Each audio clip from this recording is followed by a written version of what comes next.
손자병법의 저자 손무는 병법의 대가입니다. 그는 전쟁에 앞서 헤아려야 할 5가지가 있다고 합니다. 첫째로 군주와 백성이 한마음이 되는 도를 말하고, 둘째로 낮과 밤 추위와 더위를 살펴 때를 기다리는 천을 말하며, 셋째로 싸울 지형이 유리한지 불리한지를 파악하는 지, 넷째로 장소가 충분한 지휘력을 갖췄는지 살피는 장, 다섯째로 군대의 명령 개통과 식량 보급 등의 체계를 갖추는 법이라고 합니다. 이것을 아는 자는 이기고 모르는 자는 이길 수 없다고 말하죠. 그리고 싸울 상대를 파악하는 것도 중요합니다. 적과 아군의 상황을 7가지로 비교하고 파악해야 전쟁을 유리하게 이끌어갈 수 있다고 하죠. 특히 손무는 아군이 이기는 판을 만든 후에 싸울 것을 강조했습니다. 싸움을 시작한 후에 이기려고 하지 말고 이기는 상황을 만든 후에 싸우라고 합니다. 적이 승리하지 못하는 것은 나에게 달려있고 내가 승리하는 것은 적에게 달려있다고 말합니다. 따라서 적이 이길 수 없는 태세를 갖추고 적을 이길 수 있는 빈틈을 기다려야 한다고 합니다. 완벽한 승리를 위해서 말이죠. 이것을 잊고 분노에 치우쳐 무모하게 싸웠다간 큰 위험을 초래할 수 있다고도 강조하죠. 이 점을 역이용해 상대를 흥분시켜 빈틈을 만들어내라고도 합니다. 또한 내 능력은 없는 것처럼 보여주어 상대를 교만하게 만들라고 하죠. 특히 상대가 나의 의중을 파악하지 못하도록 해야 합니다. 가까운 곳을 노릴 땐 먼 곳을 노리는 것처럼, 먼 곳을 노릴 땐 가까운 곳을 노리는 것처럼 말이죠. 상대를 속이되 나는 속지 않는 절대적 우위를 점하라고 합니다.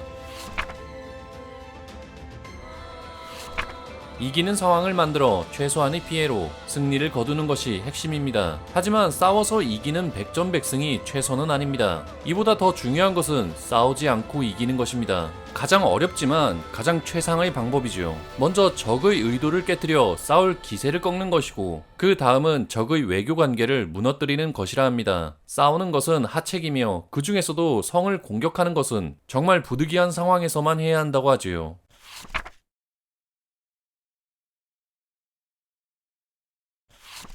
손자병법은 2500년 전의 병법서지만 전쟁을 승리로 이끄는 본질을 잘 이야기하고 있습니다. 시대가 변해 전쟁의 수단이 계속 바뀌어 왔어도 오랜 시간 최고의 고전 병법서로 평가되어 왔지요. 삼국지의 조전은 닳도록 읽고 주석을 달기도 했습니다. 송나라 때는 대표적인 병법서 7가지를 묶어 무경칠서로 엮어 정리했습니다. 그중 손자병법을 가장 으뜸으로 여겼다고 하지요. 우리나라에서도 삼국시대부터 고려, 조선에 이르기까지 병법서로 읽혀왔습니다. 고려의 장군 최영, 조선 최고의 명장 이순신, 의병장 곽재우, 징비록의 저자 류송룡 등 모두 손자병법의 애독자라고 합니다. 서구에서도 번역되어 전쟁론과 함께 널리 읽히는 병법서입니다. 나폴레옹이 전쟁터에서 항상 휴대했다고 하죠.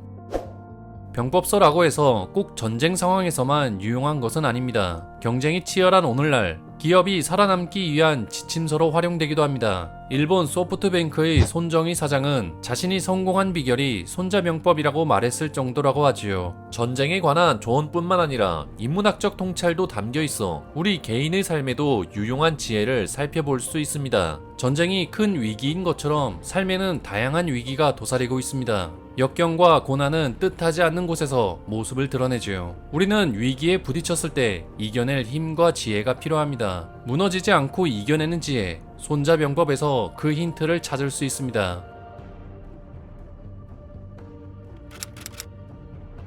기원전 5세기경 손자병법의 저자 손무는 중국의 춘추전국시대 오나라의 군사로 활동한 병법가입니다. 당시는 전쟁이 잦았던 난세였습니다. 강한 나라는 영토를 확장하기 위해 싸웠고 약한 나라는 살아남기 위해 싸웠습니다. 이때 수많은 사상가들이 난세를 종식시키기 위해 등장합니다. 제자백가죠. 동양 사상의 근본이 형성된 시기이기도 합니다. 다양한 사상가들이 등장했고 그중 병법을 다루는 병가의 인물들이 있었습니다. 대표적으로 사마양저, 오기, 손빈, 그리고 손무가 있습니다. 이들은 전쟁 전문가죠. 전쟁은 어떤 나라도 피해갈 수 없었습니다.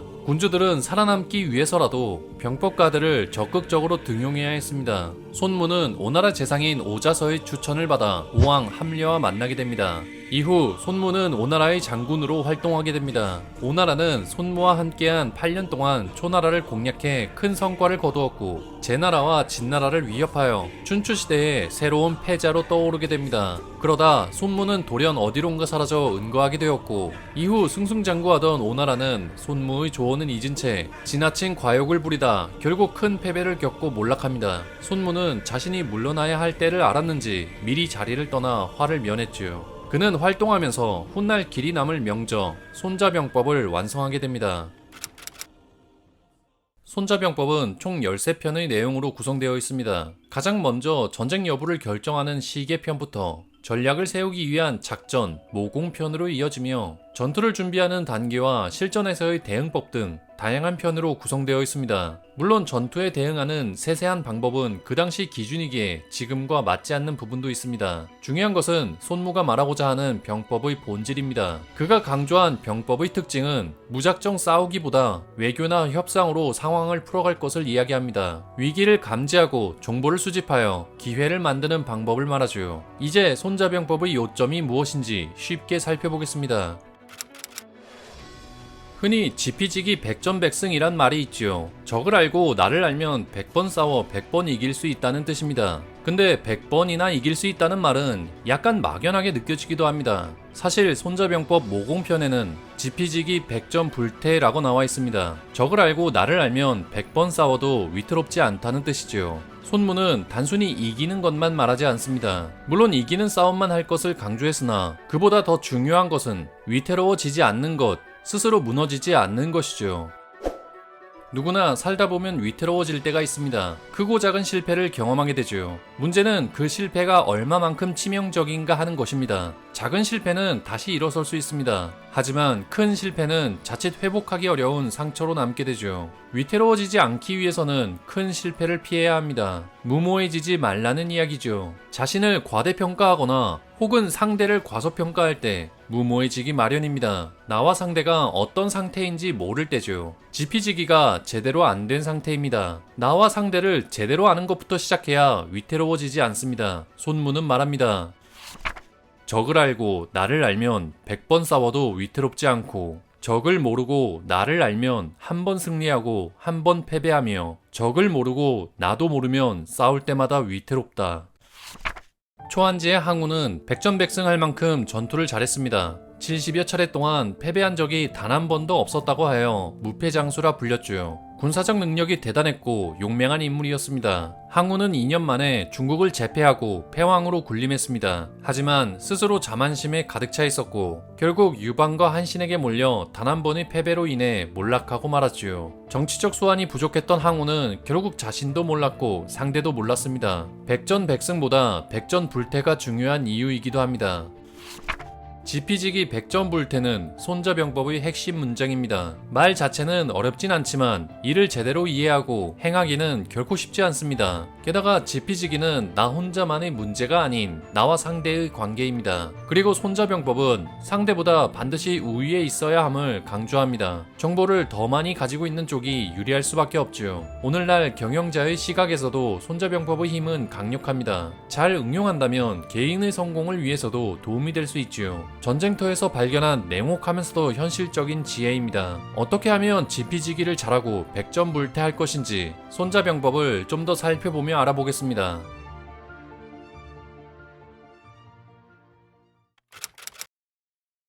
손무는 말합니다. 능력이 있어도 없는 듯 하라.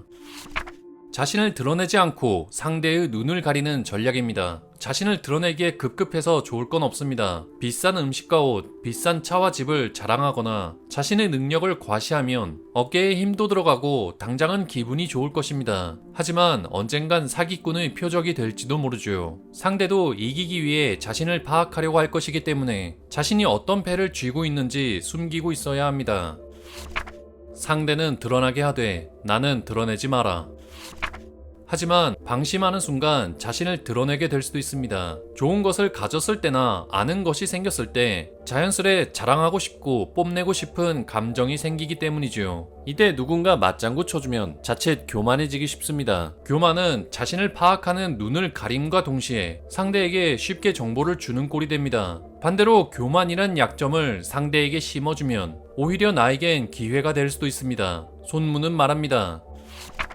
얕보여 교만하게 만들어라.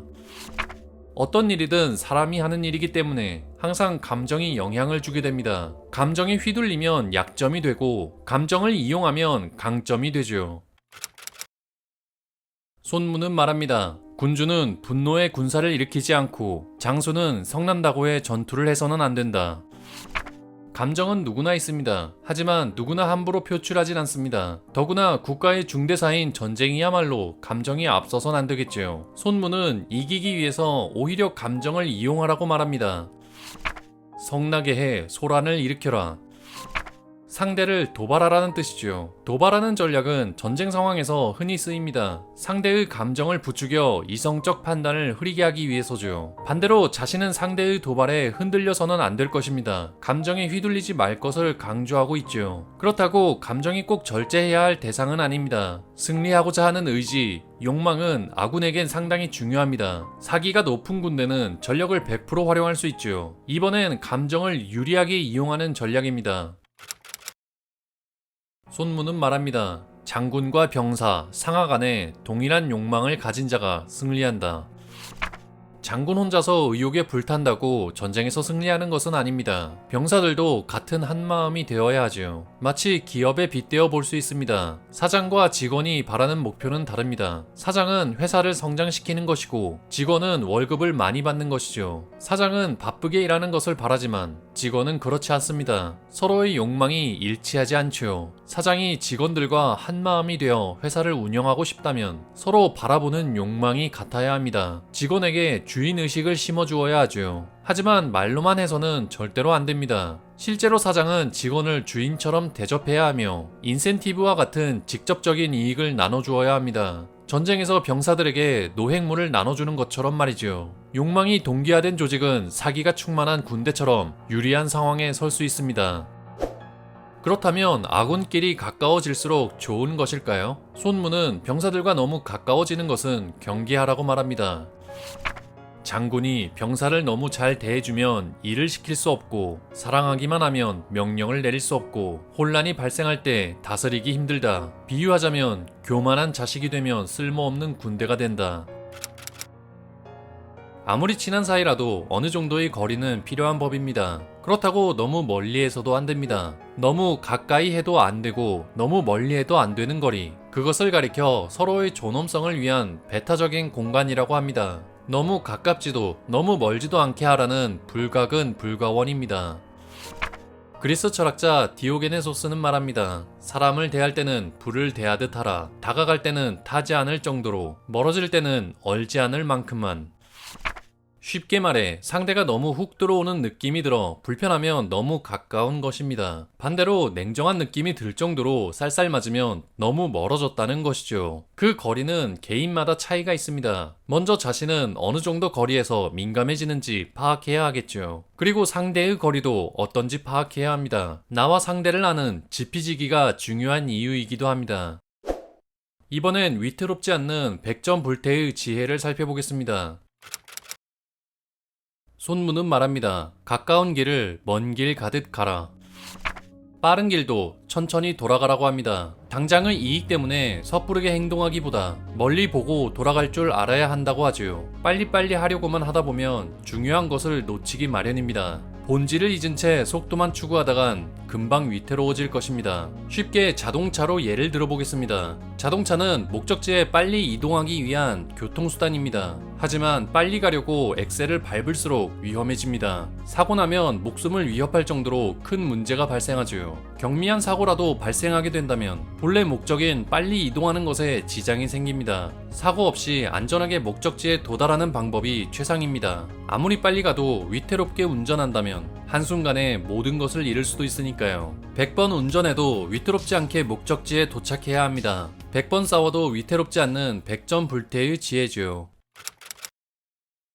손자병법의 원문은 상당히 짧은 편에 속해서 누구나 쉽게 읽어볼 수 있습니다. 내용도 직관적이어서 언뜻 이해하는 데는 어렵지 않죠. 하지만 함축적인 문장이 많기도 해서 다양한 해설이 존재합니다. 깊이 파고들면 들수록 놀라운 통찰이 숨어있죠. 영상으로는 차마 소개하지 못한 손자병법의 지혜를 50에 읽는 손자병법에서 더 자세히 확인할 수 있습니다. 현대인의 눈높이에 맞춘 쉬운 예시로 손자병법을 쉽게 풀어낸 책입니다. 여태까지는 변화하는 세상 속에서 관성대로만 살아왔지만 이제는 새로운 출발을 향해 나아가고자 하시는 분들에게 좋은 책이 될 듯합니다.